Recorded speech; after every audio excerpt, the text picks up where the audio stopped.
yantumye ngo insengero n'abakristo bo mu Rwanda barazira intambara z'u Rwanda. Ariko icyo mbabwira ndi umunyamasengesho kandi mpabwa amakuru nijuru. Aya masengesho yo mu Rwanda intasi zarayinjiriye zirayaneka zibasomamo urwango.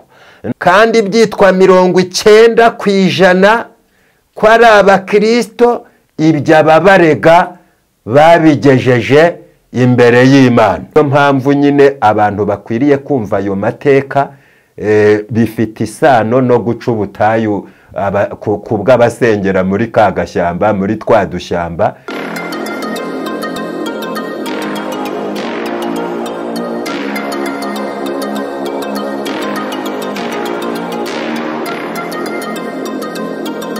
Imana yantumye ngo insengero n'abakristo bo mu Rwanda barazira intambara z'u Rwanda.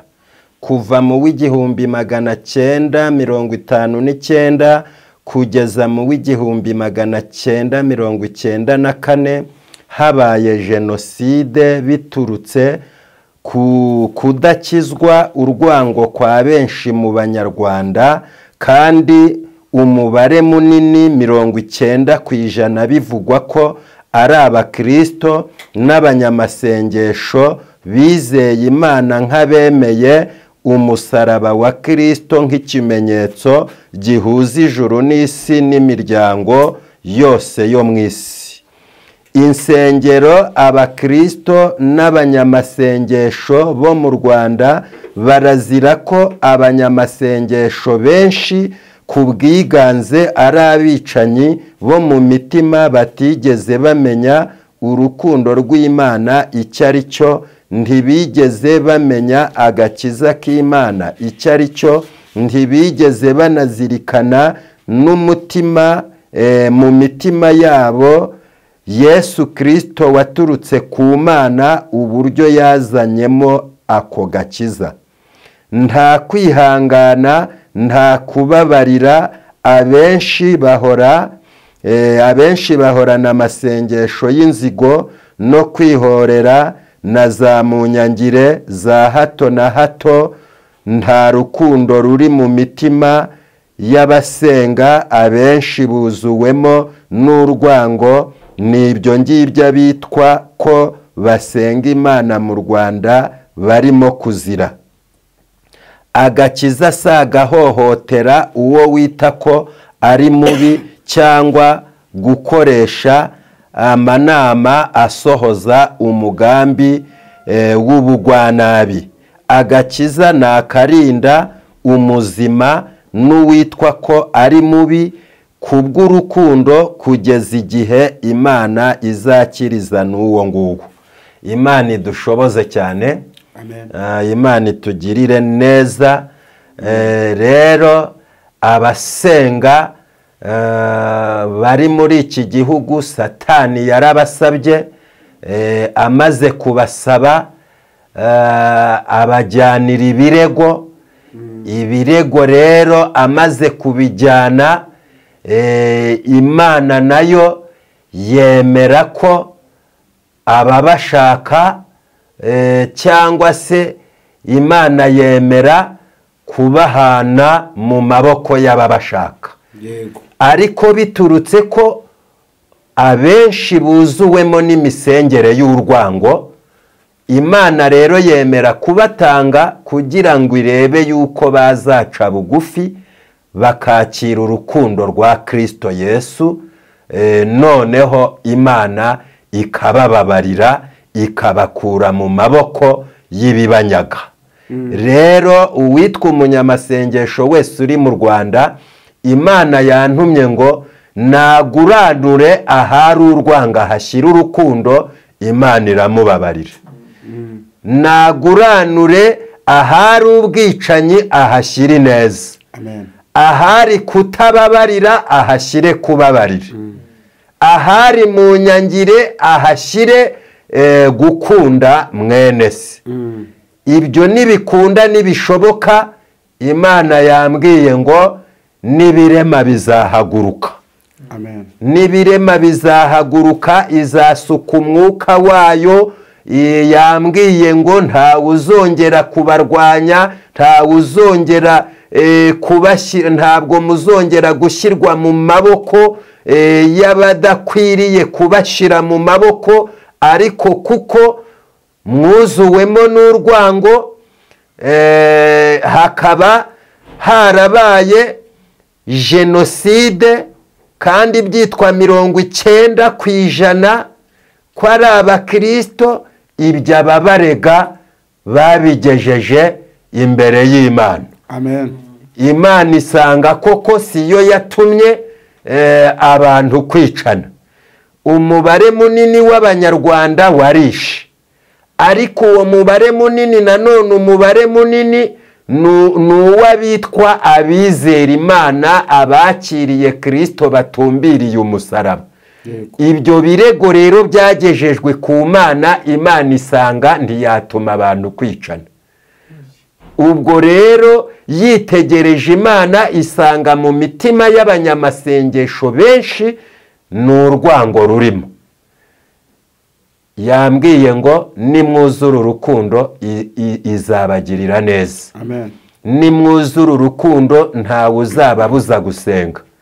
Nimukura urwango mu mitima ntawe uzababuza gusenga. Ababarega bamaze kubona ko mwebwe ubwanyu murwanyana, babona ko mwebwe ubwanyu muhirikana ku ntebe z'ubupastori, babona ko mwebwe ubwanyu muhirikana ku ntebe z'ubushumba, babona ko mwebwe ubwanyu muhirikana ku ntebe zo guhanura, uwahanuye bikemera abandi bakamushakira ibirego ati akorana n'imyuka mibi. Abasenga bahagurutse basengera abarwayi bakira bati ni imyuka yavuye ikuzimu. Intasi zabatumwemo zibirebye, zibonye ko nta rukundo, zibona ko ibyo mukorera mu masengesho muzabikorera n'ahandi, mugafa ahubwo mukigaba mu mihanda, ibyitwa amasengesho bikaba byanakorerwamo n'imyigaragambyo, hagatungurana imyigaragambyo mu gihugu itarizwi. Kubera iki? Kubera yuko niba abantu mu masengesho bahirikana ku ntebe, bahirikana ubutegetsi, bahirikana leta, na perezidanse bayigabiza bakigaragambya. Niyo mpamvu bari kubatangira hakiri kare. Barabanetse, barabamenye ko muri mwe harimo n'iyindi migambi mutagaragaza, ariko intasi zarayirebye ko mu cyitwa amasengesho, mu cyitwa ubukristo hihishemo ikintu gishobora kugirira nabi ubutegetsi. Muri make dushimira Imana abantu bakurikiye iki kiganiro n'ubu butumwa na message Imana iguhaye. Abantu benshi ntekereza ko harimo abavugaga ati ubutegetsi bwadufungiye insengero, leta yadufungiye insengero, none tubirebye neza n'Imana bifitemo uruhare. N'Imana ubwayo yarabyemeye. Yego. None si Imana ko yemeye ku mwana wayo afatwa na ba Pilato ba Kayafa,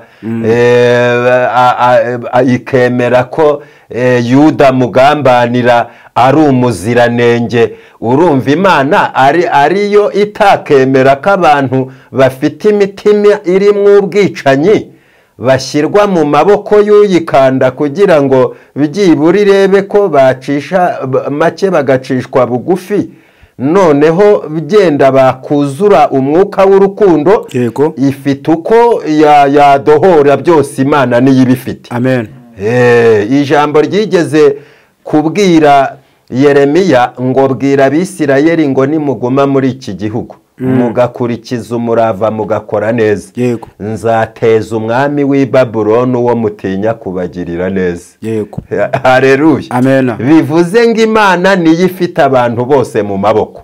Uwo wita umugome akugiriye nabi, witekereza ko Imana yarangaye. Amen. Ahubwo iyo witwaye neza nk'uko Imana ishaka, Yego. ifite guhindura wa mugome, uwo witaga umugome ugahita ubona ahubwo ni umuntu mwiza akagukorera ibikorwa byiza. Imana idufashe cyane. Amen.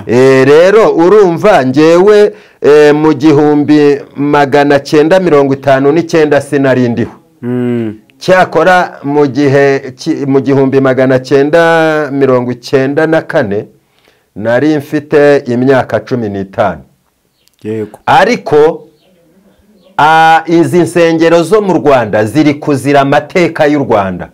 Ziri kuzira amateka y'u Rwanda kuko bavuga bati abakoze revolution yo muri 59 amanama bayakoraga bavuye mu misa i Kabgayi. Yego. Kuko i Kabgayi ariho inama ya za revolution zatangiriye. Noneho kandi bamwe mu bakoreshaga ayo manama bahuriraga mu misa i Kabgayi bagahurira mu gashyamba ho i Kabgayi. Noneho ku bw'ayo mateka bagakurura bakavuga bati aba banyamasengesho bose bo muri iki gihe ubu ni shyashya. Yego. Ko tuzi yuko abanyamasengesho bo muri 59 inama bazikoraga bahuriye mu misi Kabgayi. Noneho basohoka bakaba bafite uko bahura nuko bavuganye inama iri mu bube misi isohotse bagahita bahurira mu gashyamba ahi Kabgayi. Yego. Uba abanyamasengesho bubu bo nta migambi mibi barimo. Yego. Bakabona ejo umupastori yahiritse undi mupastori. Yego. Bakabona ejo umuhanuzi yahiritse undi muhanuzi. Yego. Bakabona ejo umukristo yahiritse undi mukristo. Yego. Bakavuga bati zimunyangire n'uru rwango ruri mu cyitwa ubukristo. Yego. Ko muri 59 ari byo byaturutsemo amateka. Yego. Kandi bamwe bakaba barakoraga no mu mirimo twakita y'iyobokamana. Yego. Ubu ho bimeze uti. Yego. Barabikurikirana rero bashyiramo test. Yego. Basizemo test basanga icyitwa ubukristo cyuzuyemo urwango. Yego. Bati rero reka dukumire hakiri kare. Dukumire hakiri kare. Turiya tunama bari abantu bajya gusenga mu butayu. Yego. Mu butayu bagahirikana bagafata amabuye bagahirikanana. Bo bibibutsa twa tunama twakorwaga bavuye muri za misa mu gashyamba Kabgayi. Yego. Noneho bakavuga bati oya tubikumire hakiri kare. Icyitwa amasengesho yo ku cyumweru cyangwa se aya masengesho umunsi umwe dushobora kwibeshya ngo ni ku cyumweru ahubwo bakirara mu mihanda bigahinduka imyigaragambyo. Yego. Rero bashyiramo speed governor. Yego. Bigabanyiriza abantu iki umuvuduko kugira ngo uteye intambwe ndende urajya he timvuye gusengera he mu gashyamba ukatubwira abo mwari kumwe n'amanama. Rero abanyamasengesho ni muze dukizwe urwango mu izina rya Yesu. Message yanjye nahigarukiye reka nsenga Imana kubabyumvisha Imana ibahumurize. Mukozi w'Imana utarasenga hari abandi bakozi b'Imana gukurikiye ntekereza ko harimo abapasteri ndetse tugiye n'umugisha ntekereza neza ko hari n'umupadiri waba gukurikiye kuri channel bose nabavuga butumwa duhuriye ku murimo umwe bakimara kumva ubutumwa ndetse bakumva message Imana ishaka wabagiriye ihe nama nk'umuntu uzanye message ivuye ku Mana kuko message ivuye ku Mana natwe tuyumvishe twumvishe iyi message kuko ari y'ukuri. Inama nabagira nukwimura urwango bakimika urukundo. Nubwo kuko niba Imana ihamagaye umukristo cyangwa intumwa cyangwa umuntu ishaka kwimikamo ubutungane bwayo, akwiriye kumva ko abantu bose badahamagariwe icyarimwe, akagira ukuntu abanira abantu bose kugira ngo ababere icyitegererezo cy'urukundo, noneho nabo ejo bazahinduke buke bukeya, ariko ntabwo ubukristo ari umuvuduko no kuvudukirana nk'uko bubiriho. Ubu ngubu 90% niba ari abakristo, ariko hari ababineka babona ko atari byo. Babona iyo 90% y'abantu biyandikishije mu bukristo atari byo. Navuze ko mu 1994 habaho jenoside, nari mfite imyaka 15, ariko icyo mbabwira ndi umunyamasengesho kandi mpabwa amakuru n'ijuru. Aya masengesho yo mu Rwanda intasi zarayinjiriye zirayaneka, zibasomamo urwango. Noneho rero niba abakoze umubare abanyarwanda baricanye bagakora jenoside yakorewe abatutsi, umubare munini w'abanyarwanda ukica, ni n'ikigaragaza nyine ngo umubare munini ni abakristo.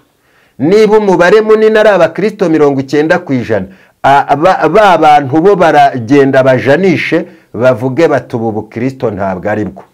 Kandi koko niba twuzuwemo n'urwango ubwacu, tukaba dusenyagurana, tutubakana, ahubwo dusenyagurana, tugahanana rubanda, ni gute abo hanze bazatugirira icyizere ko bitazarenga no muri ubwo bunyamasengesho bukataka n'igihugu cyose?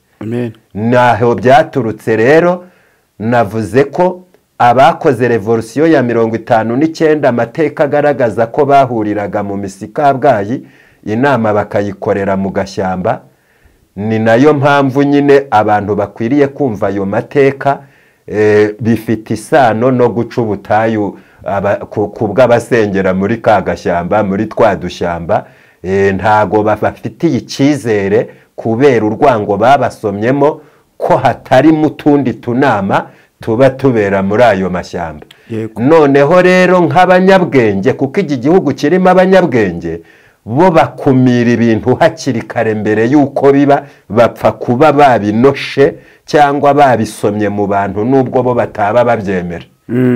Bo bashinzwe kubikumira hakiri kare. Mana urakoze kubw'iyi message, girira neza bazayumva kandi bazakure mu inyigisho nzima mu izina rya Yesu, amen. 0789154212. Izo nizo nimero za telefone dukoresha. Iyindi ni 0788237131, 0788154212 na 0788237131. Yego nawe.